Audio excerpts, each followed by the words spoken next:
my name's Ezra Jaramillo. I was a part of the 2015-2016 camp cohort. I am from Socorro. This is my second year as a UNM student. Right.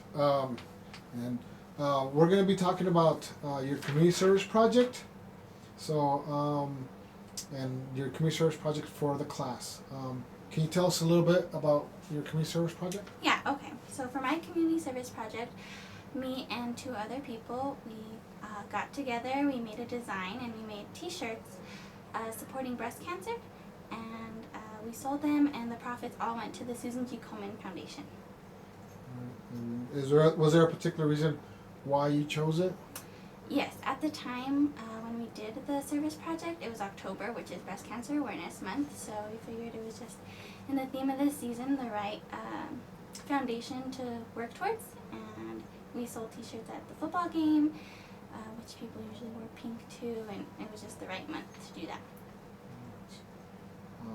Okay. And so, what was your initial reaction when you learned that you had to do a community service project? I was a bit nervous, just because we had to do it with other classmates, and I wasn't really close with anyone yet. So I was nervous about finding people and being able to agree on one thing to do together and being able to come together, and everyone needs to put in their work and basically just agree with everyone. All right. So when you were working on your community service project, did you have any doubts about it? I did. I set a pretty big goal, and I was a bit nervous about accomplishing that. It was a lot of money to raise, and I initially got a bunch of t-shirts, and I was nervous about being able to sell all of them. So in doing your community service project, what obstacles did you experience?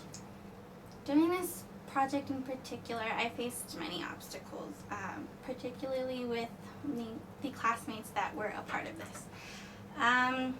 I basically took everything on myself, which I don't advise. I mean, it's good to be a leader, but you don't want to take on everything and just leave everyone up, to let your other classmates think that they cannot do anything and get away with it and just get the good grade for the work that you're doing, which isn't right. And that's basically what happened. I bought the t-shirts, I made the design, I sold them, I set a deadline for them to sell, and it didn't happen. And when we had to present it. When you're done with the presentation, you have to make a PowerPoint and present it to the rest of the class. And I had been talking to them for weeks, and I hadn't heard back from any of them. And it was the night before the presentation was due, and I got zero feedback, and I was freaking out.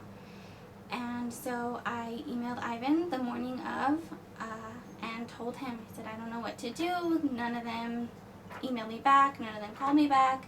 What do I do for their parts? And like any professor would say, he's like, you got to complete the presentation. You have to do everything. So I rushed that whole day to finish the whole presentation. And I showed up to class, and they were both there. So it was really frustrating that I basically did the entire project by myself, and then they showed up and took credit for their part, which they didn't do. So it was a lot of miscommunication, and it was very frustrating. So what advice would you have for students doing a project this semester? The advice that I would have is if you have any problems with people not accomplishing their part of the project, I would talk to Ivan or your teacher, Deanna or attorney or anyone right away so they know what's going on. Also, I would establish your goals and what everyone needs to do right away, and tell them that they're obligated to do these parts, and if they don't, then they're going to tell the professor and you're not going to get your grade. And what do you have in your hand? This is my flyer that I made. I put it up around UNM. At the time I was living at the cottages in New Mexico. I put it up there.